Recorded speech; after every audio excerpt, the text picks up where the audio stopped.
it's an image that portrays. Okay, this is I'm doing a video now. Man being cast up on the beach by a whale. It's Jonah, biblical figure. And in the story of Jonah, Jonah was out on a rough ocean storm, and he'd be commanded by God to do something, which he was ignoring. And the storm was sufficiently rough so that he got cast overboard. He was eaten by this giant. This is a whale as far as the medieval people were concerned. It's obviously not what we would think of as a whale, but yeah, because at this time we don't know that a whale is not a fish but a mammal. they didn't know much about whales. Anyways, he was swallowed up by a whale and then cast back up. No, not yes, he was swallowed, but I mean, yes, he was cast out. This is also true. Okay, because I can almost make a mistake there. Okay, let's continue. Or a number of days later. It's a death and rebirth story. And the reason I use it as an image is because it represents something of psychological import that you're all familiar with, but that you might not know that you're familiar with. Symbols are often like that. Okay. A symbol often stands for something that you know, but that you don't know that you... En réalité, un symbol, it's not stand for something that you know, but you don't know that you know. It stands for while you seeing it, automatically your brain, by seeing the information of the symbol, figure out the puzzle of the symbol and giving you a secret knowledge inside of your brain that automatically active. This is what we're calling, in some degree, the secret of the puzzling or puzzle. Like where you see an image of symbol, but there's a 3D also secret in it. And while you're watching in 2D and 3D, you're seeing a secret image in it. Let's continue. No. There's lots of things that you know that you don't know that you know. Almost. Yeah, there's a lot of things that you know that you don't know that you know, but not necessarily, because it's not that you know, but you don't know that you know. It's more like you will know automatically when you see the symbol. Because if I hypnotize someone about a subject that he doesn't know, he will not answer it. At least, of course, the theory of reincarnation is true, or if the theory of the DNA memory that Matt having in his YouTube channel about the Assassin Queen and the DNA memory. But besides the point, there is no evidence. Everything is like that, in fact. And it's rather obvious if you think about it, because if you were transparent to yourself and you knew everything you knew, you wouldn't have to study anything about psychology because you'd understand yourself completely. And no, because when a person is himself and continue to be himself and each day become better, each day by become better, it's also implied that by definition that he having upgrade. If he having upgrade, even if he's the same and each day become better, by the upgrade he must learn what he having new inside of him, psychological way. Example, if you all remain the same but you're having each day an upgrade, that make you new pieces of yourself even if you remain yourself, and those new pieces make you learn new things. So each day you learn. Each day is a day of learning, or each day is there's a whole meaning. Each day is a day of school. Okay, so by definition, anyway, so it's basically mean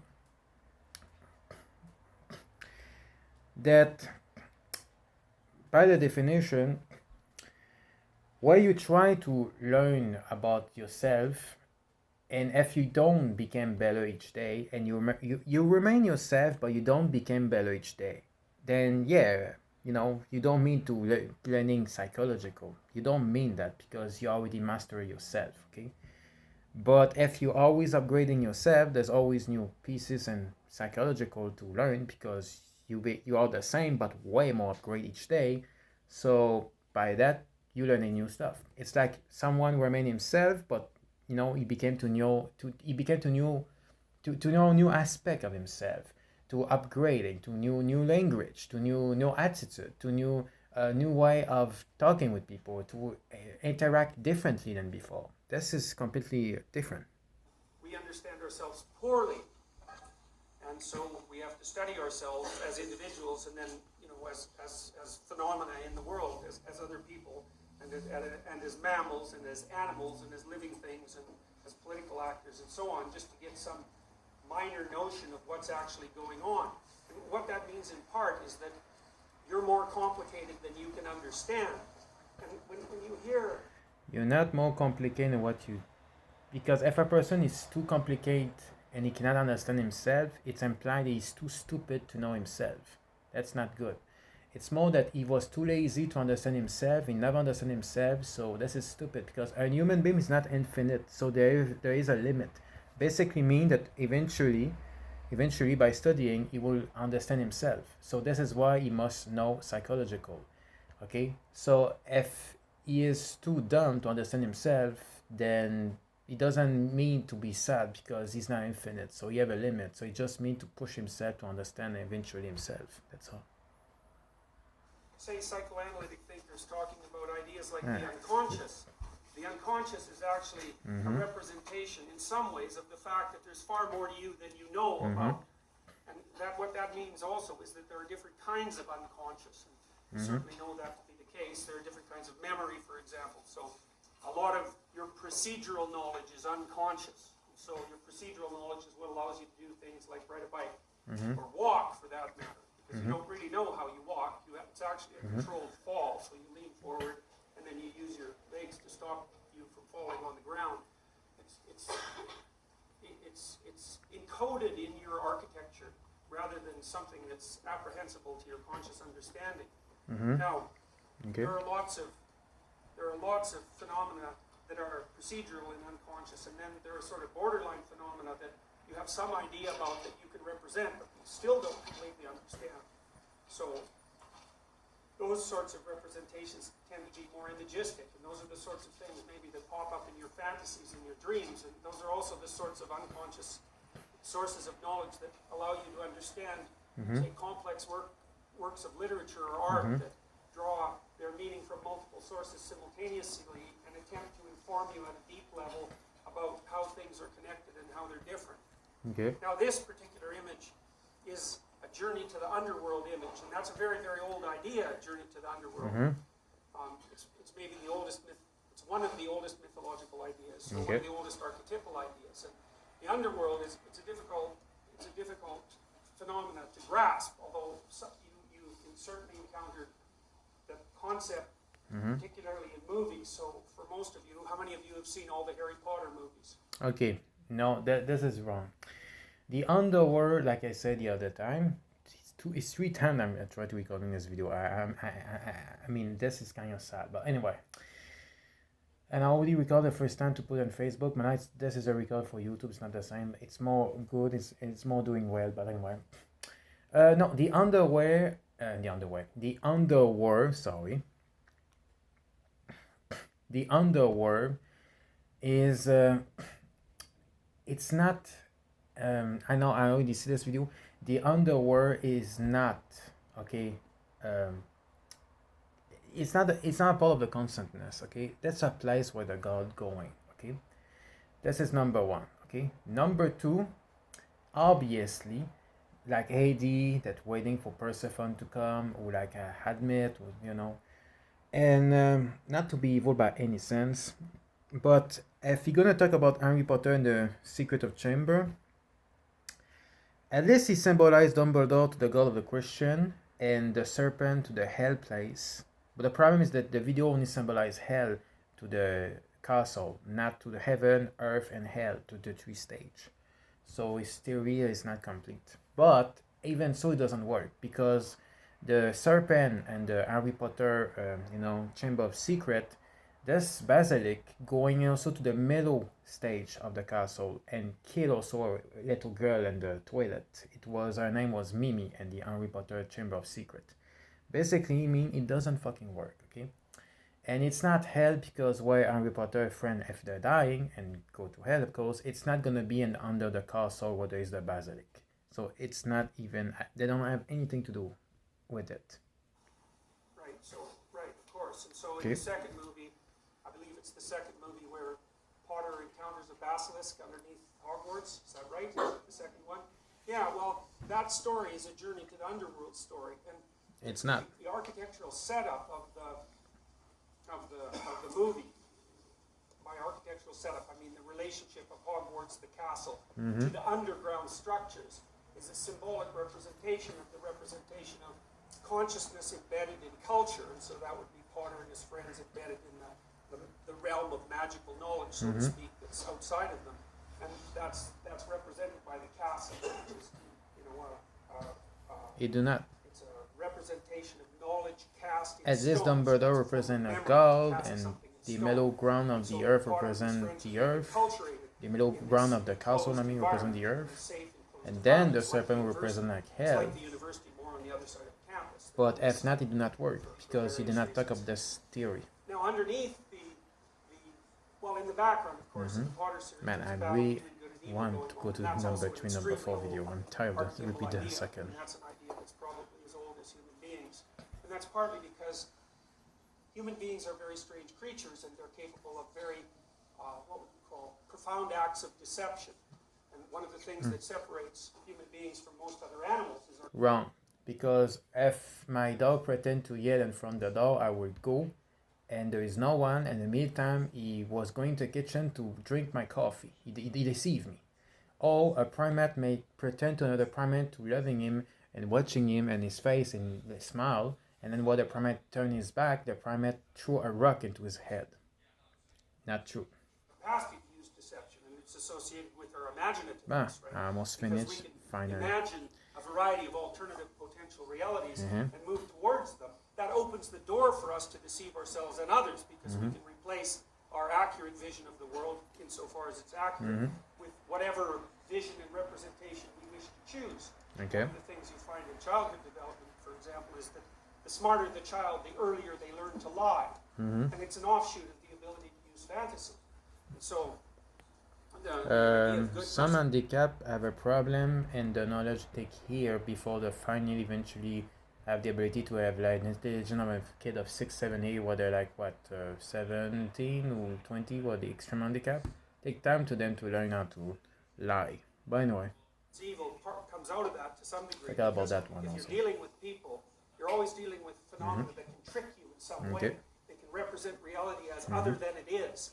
And that's a tremendous problem for human beings, because it makes other people extremely difficult to figure out. okay. Now, if you're honest and straightforward, then you're easy to figure out, because you don't have to be figured out. I can just take you at your word, which means you'll tell me something, and it'll be relatively straightforward. I'll be able to understand it, and then you'll go do it. No problem.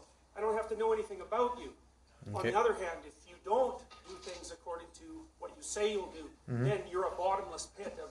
Not really. If you say you're gonna do something and someone's stopping you to doing it, it's not the fault of the guy. The guy believe you will do it. You say you will do it, but a guy is stopping you to do it. It's not your fault. Comprehensibility, and God only knows what you're going to be up to. Okay. And so that's an archetypal problem for human beings, and that's the problem of having to deal with the latent deceptive capacity of other people, and of course of ourselves. Okay. So that's all going on in the background of the Potter Almost series. But finished. underneath the castle, for example, remember what's under the castle in the second film? What Okay. is it? It's a basilisk, right? Yeah, the So what serpent happens when basilisk. you look at a basilisk? Right, and so what might that mean? If you're thinking about it intelligently, say, what phenomena might that represent? What happens to prey animals when they encounter a predator?